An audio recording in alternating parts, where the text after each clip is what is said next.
Saludos, soy Federico Fernández Díez, director de la obra cultural de Funiver y Uniatlántico. Hoy voy a presentar una colección de litografías de Miró que hizo en 1968 con la editorial Polígrafa, que fue el primer libro de artista que hizo esta editorial. Se titula Las esencias de la tierra, en catalán, Las essències de la terra. Joan Miró hizo este primer libro de artista con esta editorial cuando ya había trabajado con numerosas editoriales francesas.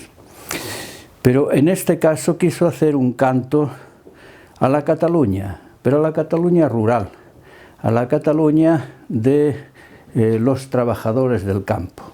En realidad, su visión idílica del equilibrio del hombre con la naturaleza está en la vida sencilla del campo, donde el hombre se entiende y protege a la naturaleza. Sabido es que su primera época hizo cuadros famosos como este que tengo en la pantalla, que es el de la Masía, que llevaba incluso trocitos de hierba en el bolsillo mientras lo pintaba para sentir realmente la naturaleza. Y son famosos también el retrato de este señor con el porrón de vino catalán y este famoso casi cubista donde está el conejo, el pollo. En realidad no es un cuadro vegano, no confundamos las cosas. En el equilibrio del hombre con la naturaleza, Miró entendía con el primitivo, que vivía de la caza, de la pesca, es decir, de los seres vivos como alimento, lo cual no estorbaba, como diría él, el equilibrio del hombre con la naturaleza.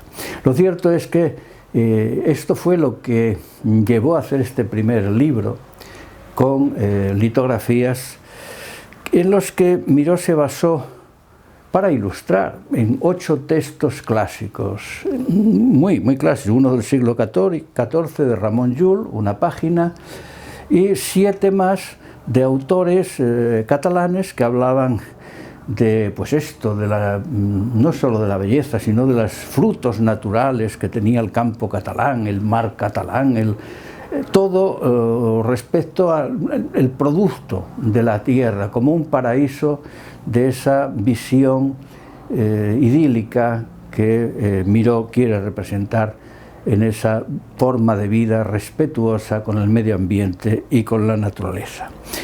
Autores del siglo XV y XVI.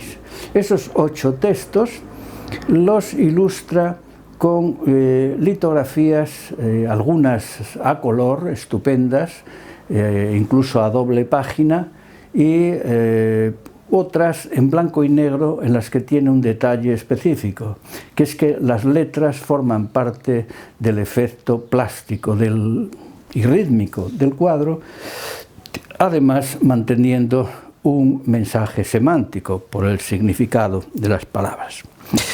En esta parte, Miró ya está empleando lo que hizo después de abandonar un poco lo figurativo y hacerse un expresionista íntimo, de mirar en lugar de lo de fuera para pintarlo, pintar de dentro afuera, crear su simbolismo para representar mediante pictogramas aquello que él interpretaba de la naturaleza. Poesía fue lo primero que le inspiró en esos nuevos cuadros no representativos.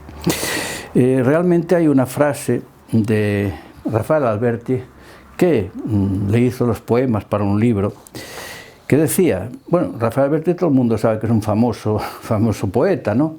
Pero quería ser pintor, de hecho estudió para pintor y se casó con una pintora famosa, gallega, pero no, quedó en poeta. Pero escribió esta frase: diérame ahora la locura que en aquel tiempo me tenía para pintar la poesía con el pincel de la pintura. Rafael Alberti.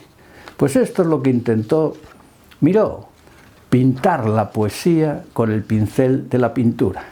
Y con esto ilusionó, entusiasmó a André Breton, jefe del movimiento surrealista, que le valoró por encima del propio Dalí, que a propósito fue Miró quien presentó a Dalí a los surrealistas, le llevó con él. En fin, La poesía fue esa primera fuente y sus cuadros poéticos con pocos signos y tal tienen unas cotizaciones tremendas hoy, vale muchísimo dinero en las subastas. Pero con la Segunda Guerra Mundial empezó a interesarse por la música y hizo la serie de las constelaciones que las llevaron sobre papelitos, las llevaron a Estados Unidos y le hicieron famoso en todo el mundo, encantaron a Estados Unidos y eran imágenes que hacía imaginando una música, no una música cualquiera, tenía una colección de 150 vinilos, long play, LP, los escuchaba sin pintar de noche y luego al día siguiente cuando estaba pintando seguía el ritmo de esos trazos. Realmente la poesía y la música fueron las guías de Miró, no solo en esta colección, sino incluso en otras mucho más. Bien, esta colección, ya lo he dicho, se compone de esas 4 a color, 3 a doble página, más unas 13, más ilustraciones, que tratan de ilustrar las esencias de la tierra catalana. Bueno, ¿qué es lo que las hace singulares? Las a doble página de color, la referencia musical.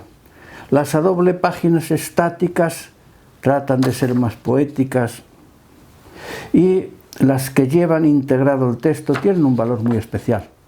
Es curioso. Cuando, incluso refiriéndose a España, Miró escribió España en francés. Ayudad a España, aider l'Espagne, d'Espagne. Y lo demás en catalán. Escribía en francés y en catalán. Es difícil encontrar escritos de él integrados en una obra, exceptuando, por ejemplo, cuando hizo los mundiales de fútbol en Barcelona, que pone España con ñ. Prácticamente eso es lo único que encontramos. Y justo después de esta, y seguramente influido por el uso de las letras rítmicas, hizo una serie que es la más famosa del año 1971 en Francia, que es Le Lézard aux plumes d'or. ¿Cómo se llama esto? Lagarto de las plumas de oro, que es muy famosa y carísima, y ilustra entre comillas, como siempre, un poema escrito a mano por él que acompaña a eso, y que son también forma parte de la exposición de esas litografías. Pero no es solo esa la única influencia que tuvo Miró a partir del uso de las letras como elementos rítmicos, poéticos y en parte, pues eso, musicales. Ha influido muchísimo en la cuestión de los catálogos, de los anuncios, de los carteles, porque la letra, repito, sigue teniendo el sentido semántico, pero en el caso de Miró es puro ritmo, puro movimiento y elemento plástico. Voy a acabar diciendo un final que tengo escrito del universo mironiano. El universo mironiano permanece inalterable con independencia del medio y soporte empleados. El mismo lenguaje es una obra gráfica que un óleo, que un tapiz, que una escultura, que una cerámica. El proceso creativo es fiel al deseo del artista de aplicar los colores y los trazos como signos de escritura pictórica, en la misma forma que se aplican las palabras para formar los poemas o las notas para dar forma a la partitura musical. Pintura, música y poesía surgen mágicamente evocadas por los signos del pintor-poeta. Signos, color y ritmo le han bastado para hacer su mensaje universal.